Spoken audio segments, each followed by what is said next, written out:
ఆరాధనకు సహాయకరంగా దేవుని గ్రంథమైన బైబిల్ నుంచి లేవియకాండం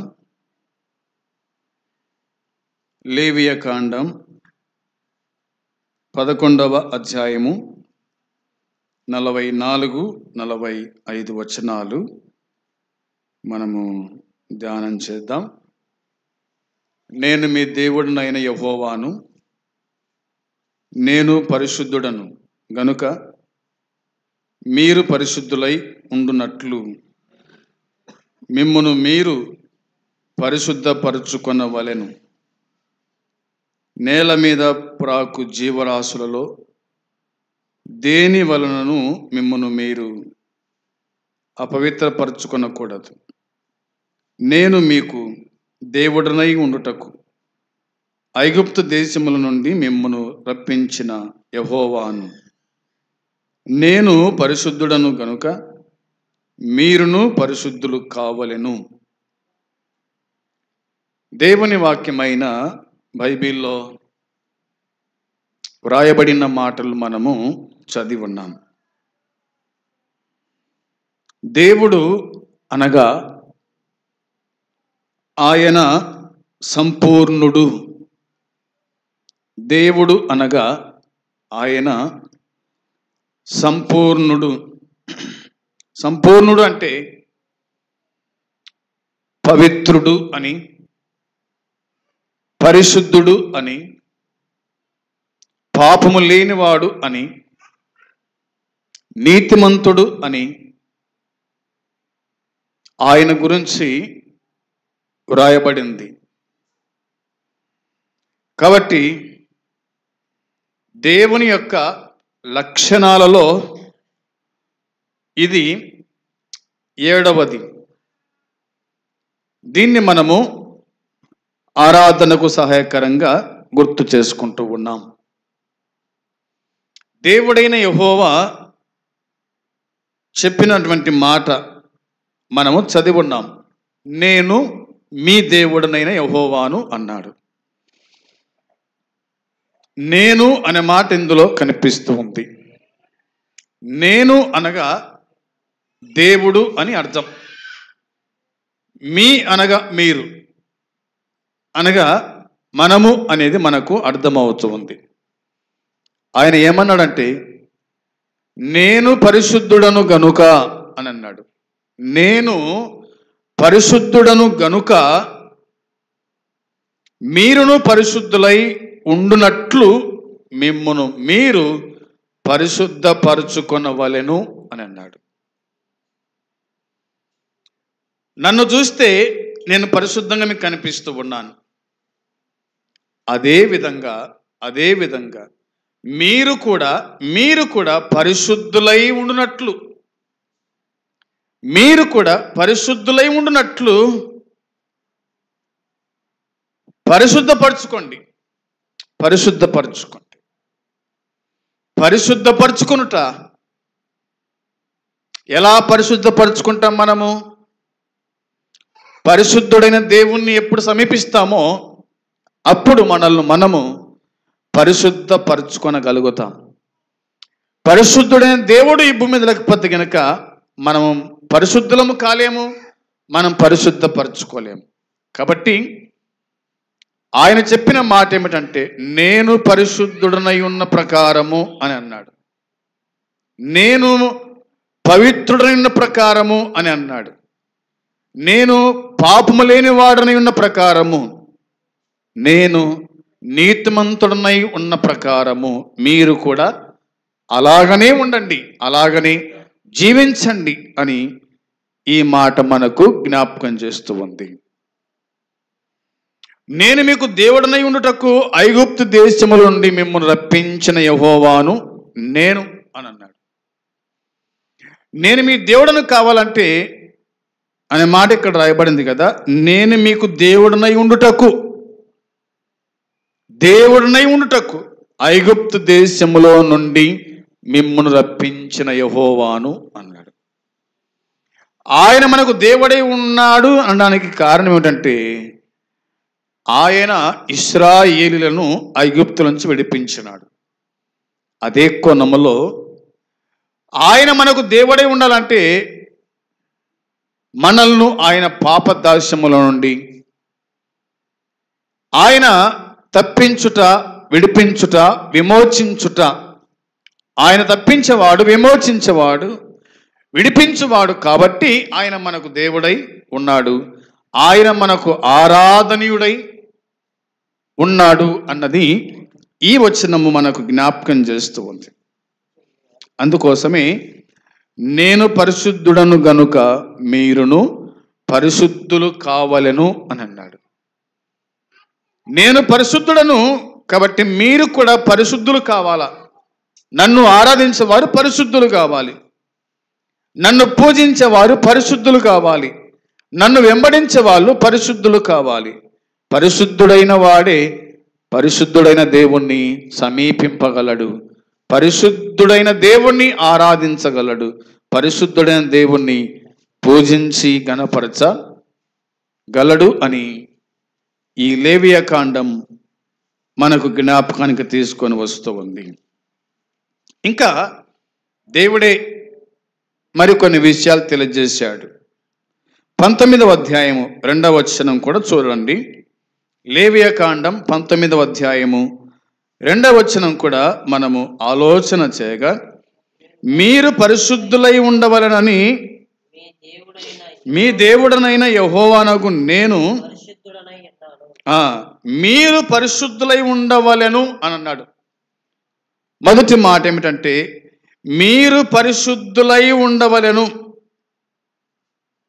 మీ దేవుడనైన యెహోవానగు నేను పరిశుద్ధుడనై ఉన్నాను. మీరు పరిశుద్ధులు కావాలి, ఎందుకంటే నేను పరిశుద్ధుడను అని చెప్పినాడు. వాస్తవానికి ఆయన పరిశుద్ధుడే. ఆయన జన్మలో, ఆయన జీవితంలో, ఆయన ప్రవర్తనలో అన్ని విషయాలు మనం పరిశీలన చేయగా ఆయన పరిశుద్ధుడు అనేది మనకు అర్థమవుతుంది. అదే కోణములో మీరు కూడా నాలాగానే ఉండండి అని ఆయన చెప్పిన మాట ఇది. ఇందులో మనం చూడగలుగుతాం. ఇక ఇది లేవియ కాండములోనే ఆలోచన చేస్తే 20వ అధ్యాయం చూడండి. లేవియ కాండం 20వ అధ్యాయము 7వ వచనం కూడా చూడండి. కావున మిమ్మును మీరు పరిశుద్ధపరచుకొని పరిశుద్ధులై ఉండుడి, నేను మీ దేవుడనైన యెహోవాను అని అన్నాడు. మిమ్మును మీరు పరిశుద్ధపరచుకోండి అనే మాట ఉంది. 19:2లో మనం చదువుకున్నాము. అక్కడ మీరు పరిశుద్ధులై ఉండవలను అని అన్నాడు. కాబట్టి దేవుని ప్రజలు ఆయన వలె ఉండాలి గనుక వారు తమ్ము చుట్టూ ఉన్న జాతుల వారి భ్రష్ట ఆచారాల నుండి, పాపాల నుండి తమ్మును వేరుపరుచుకొని తనను ప్రేమతో నీతితో సేవిస్తూ దైవ స్వభావాన్ని వ్యక్తీకరిస్తూ దాన్ని తమ ద్వారా వెల్లడి చేసుకోవాలని దేవుడు వారికి మరి చెప్పినట్టుగా, తెలియజేసినట్టుగా దేవుని వాక్యం మనకు బాగా జ్ఞాపకానికి తీసుకొని వస్తూ ఉంది.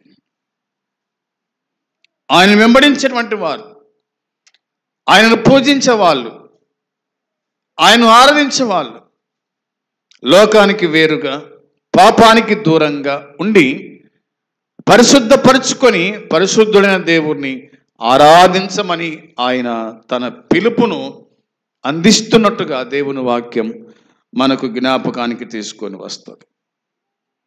ఇది ఆయన పరిశుద్ధుడు అనడానికి నిదర్శనం అనేది లేఖనాలు గుర్తు చేస్తూ ఉన్నాయి. ఇక దేవుని వాక్యం ఏం చెబుతుందంటే ఆయన పరిపూర్ణుడని దేవుని వాక్యం చెబుతుంది.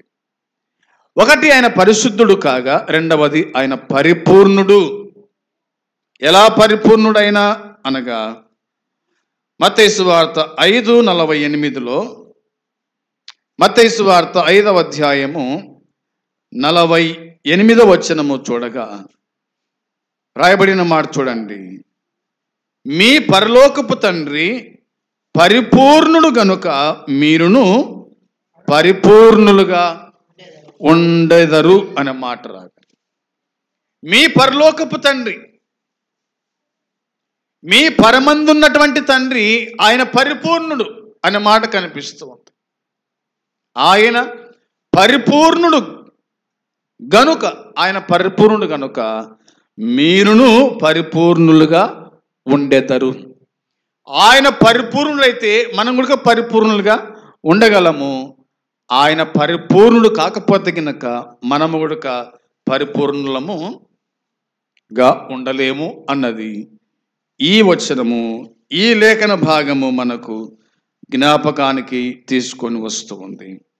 ఆయన ఇంకా ఏమై ఉన్నాడు అంటే, ఆయన పాపము లేనివాడుగా పరిశుద్ధుడైన దేవుడుగా ఆయన ఈ భూమి మీద ఉన్నాడు. పరమందు ఉన్నాడు, ఈ భూమి మీద కూడా ఆయన ఉన్నాడనే లేఖనాలు మనకు జ్ఞాపకం చేస్తాయి. యోహాను రాసిన మొదటి పత్రికలో దేవుని వాక్యం చెప్తున్న మాట అదే. యోహాను రాసిన మొదటి పత్రిక 3వ అధ్యాయము 5వ వచనం, 3వ అధ్యాయము 5వ వచనంలో ఆయన ఏమై ఉన్నాడో ఆ సంగతి బైబిల్ మనకు జ్ఞాపకం చేస్తూ ఉంది. పాపములను తీసివేయుటకై ఆయన ప్రత్యక్షమాయనని మీకు తెలియను. ఆయన యందు పాపమేమీయూ లేదని వాక్యం చెబుతూ ఉంది. ఆయన యందు పాపమేమీయూ లేదు. ఎందుకు లేదు పాపం అంటే, ఆయన పాపాలు తీసివేయడానికి ఈ భూమి మీద ఆయన ప్రత్యక్షమైనాడు. పాపము లేని పరిశుద్ధుడు పాపిలోని పాపాలు తీసివేయడానికి ఆయన ఈ భూమి మీద ప్రత్యక్షమైనాడు. కాబట్టి ఆయన యందు పాపము లేదు. ఆయన యందు పాపము లేదు కాబట్టి ఆయన పరిశుద్ధుడుగా పిలువబడ్డాడు, పవిత్రుడుగా పిలువబడ్డాడు, పరిపూర్ణుడుగా ఉన్నాడు అన్నది మనకు దేవుని వాక్యం జ్ఞాపకానికి తీసుకొని వస్తూ, ఇంకా ఆయన ఎవరంటే ఆయన నీతిమంతుడు అని వాక్యం చెబుతూ ఉంది. ఆయన నీతిమంతుడు అని వాక్యం చెబుతూ ఉంది. ఆయన గురించి చాలా మంది చెప్పినారు ఈ భూమి మీద, నీతిమంతుడు ఆయన అని. అవునా? పిలాతు రాజు చెప్పిన మాట అదే కదా, ఆ నీతిమంతుని జోలు పోవద్దు అనే మాట. ఎందుకంటే ఆయన నీతిమంతుడు, అన్ని విషయాల్లో ఆయన నీతిమంతుడు. నీతిని ప్రకటించిన వాడు నీతిమంతుడు అని వాక్యం చెబుతుంది. మనము ఆరాధించే దేవుడు ఆయన నీతిమంతుడై ఉన్నాడు అన్న లేఖన భాగాలు మనకిందులో కనిపిస్తూ ఉన్నాయి. 85వ కీర్తనలో ఇలాగా దేవుని వాక్యం చెబుతూ ఉంది. 85వ కీర్తన 13వ చరణం చూడండి. 85వ కీర్తన 13వ చరణములో, నీతి ఆయనకు ముందు నడుచును, ఆయన అడుగు జాడలలో అది నడుచును అనే మాట ఉంది. నీతి ఆయనకు ముందుగా నడుస్తూ ఉంది. పరిశుద్ధుడు, పవిత్రుడు, పరిపూర్ణుడు ఆయన దేవుని ముందు నీతి నడుస్తూ ఉంది అన్నమాట కనిపిస్తుంది. కాబట్టి ఆయన నీతిమంతుడు అనే మాట బైబిల్ మనకు జ్ఞాపకానికి తీసుకొని వస్తుంది. పేతురు రాసిన మొదటి పత్రిక 1:16లో, పేతురు రాసిన మొదటి పత్రిక 1:16లో వ్రాయబడిన మాట కూడా మనం ఆలోచన చేస్తే, మిమ్మును పిలిచిన వాడు పరిశుద్ధుడై ఉన్న ప్రకారము మీరును సమస్త ప్రవర్తన యందు పరిశుద్ధులై ఉండుడి అనే మాట ఉంది. మిమ్మును పిలిచిన వాడు పరిశుద్ధుడు అనే మాట మనకు కనిపిస్తుంది. కాబట్టి మీరు కూడా పరిశుద్ధులై ఉండండి, పవిత్రులై ఉండండి, పరిశుద్ధుడైన నన్ను వెంబడించండి, పరిశుద్ధుడైన నన్ను ఆరాధన చేయండి అని అన్నాడు అన్నమాట. కాబట్టి పరిశుద్ధుడైన దేవుణ్ణి, పరిశుద్ధులైన మానవుడు దేవుణ్ణి ఆరాధించగలడు. ఆయన నీతిమంతుడు కాబట్టి నీతిమంతులమైన మనము దేవుణ్ణి ఆరాధించగలము అన్నది దేవుని వాక్యం మనకు గుర్తు చేస్తూ ఉంది. ఈ ఉదయకాల మేళలో దేవుడు సంపూర్ణుడు, దేవుడు సంపూర్ణుడు, పవిత్రుడు, పరిశుద్ధుడు. అంటే ఆయన పూర్తిగా పాపము లేనివాడు, సంపూర్ణంగా ఆయన నీతిమంతుడు అనే మాట మనకు కనిపిస్తుంది. అందును బట్టి ఈ దేవుణ్ణి మనము నమ్మినాము, విశ్వాసంలో ముందు కొనసాగుతూ ఉన్నాం. అదేవిధంగా ప్రతి ఆదివారం కూడా ప్రభువును మనము ఆత్మతో సత్యముతో ఆరాధన చేస్తూ ఉన్నాం. ఆ విధంగా చేయడానికి దేవుడు మనల్ని బ్రతికించినాడు. మరొక ప్రభు దినం మనకు అనుగ్రహించాడు. కాబట్టి ఈ దినమున పరిశుద్ధుడైన దేవుణ్ణి మనము కూడా పరిశుద్ధంగా ఉండి ప్రభువును ఆరాధించుదాం. అట్టి కృప దేవుడు మనకు సంపూర్ణంగా అనుగ్రహించునుగాక. ఆమేన్.